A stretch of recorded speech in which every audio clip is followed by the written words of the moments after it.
Perkenalkan, saya Budi Yohanes Mende, Guru SMA Kristen 2 Tomohon. Calon Guru Penggerak Angkatan 10 Kota Tomohon. Filosofi pemikiran Ki Hajar Dewantara. Pertama, pendidikan adalah tuntunan dalam hidup anak untuk mencapai keselamatan dan kebahagiaan yang setinggi-tingginya. Walaupun pendidikan hanya dapat menuntun, namun manfaatnya bagi anak-anak sangat besar dan penting. Kedua, pendidikan adalah kemerdekaan manusia untuk bertumbuh sesuai dengan kekuatan kodratnya. Ki Hajar Dewantara mengingatkan dan menegaskan kepada pendidik bahwa pendidikan anak sejatinya menuntut anak mencapai kekuatan kodratnya sesuai dengan kodrat alam dan zaman. Artinya, cara belajar dan interaksi murid selalu mengalami perubahan sesuai dengan perkembangan budaya dan zaman. Zaman yang terus berkembang dinamis akan mempengaruhi cara pendidik dalam menuntun para murid. Ketiga, budi pekerti. Memiliki pengetahuan yang luas itu bagus, namun jika tidak diimbangi dengan karakter baik maka belum tentu akan menghasilkan hasil yang baik. Keseimbangan pengetahuan dan karakter dapat menghasilkan karya-karya yang dapat membawa manfaat dalam kehidupan. Apa yang saya percaya tentang peserta didik dan pembelajaran di kelas sebelum saya mempelajari modul 1.1. Pertama, pembelajaran hanya transfer materi antara guru dengan peserta didik. Kedua, pembelajaran yang berpusat pada guru. Peserta didik hanya mengikuti dan mendengar perintah guru. Ketiga, saya hanya melihat nilai hasil evaluasi peserta didik untuk menentukan ketuntasan belajar. Keempat, saya fokus untuk menyelesaikan materi dalam kurikulum di setiap semesternya. Kelima, tidak atau jarang melakukan refleksi pembelajaran. Keenam, saya kurang peduli dengan pemahaman semua siswa.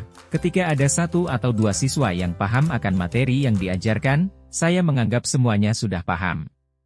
Namun saat ini setelah mempelajari modul 1.1 tentang pemikiran Ki Hajar Dewantara, saya menyadari bahwa yang saya pikirkan dan lakukan selama ini tidak tepat. Saat ini saya berpikir bahwa, pertama, guru harus bertanggung jawab untuk memberikan tuntunan dan arahan kepada peserta didik untuk belajar sesuai dengan kodratnya. Kedua, pembelajaran yang berpusat pada peserta didik. Peserta didik menjadi fokus perhatian kita ketika melakukan pembelajaran.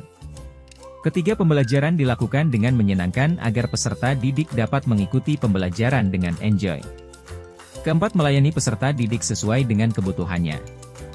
Yang akan saya terapkan lebih baik agar kelas saya mencerminkan pemikiran Ki Hajar Dewantara adalah: pertama, menerapkan pembelajaran dengan sistem AMONG.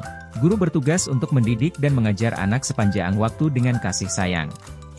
Kedua, membuat pembelajaran yang menyenangkan agar peserta didik enjoy dan dapat mengikuti seluruh pembelajaran.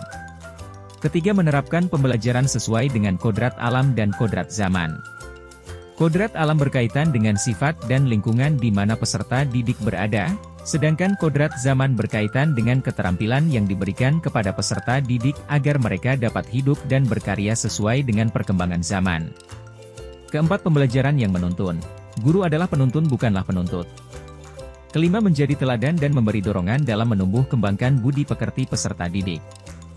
Kesimpulan yang saya ambil yakni: pertama, pendidikan adalah menuntun anak sesuai dengan minat dan bakatnya. Kedua, pendidikan bukan hanya ilmu dan nilai, namun juga menanamkan dan mengembangkan budi pekerti. Ketiga, pendidikan harusnya berhamba pada anak.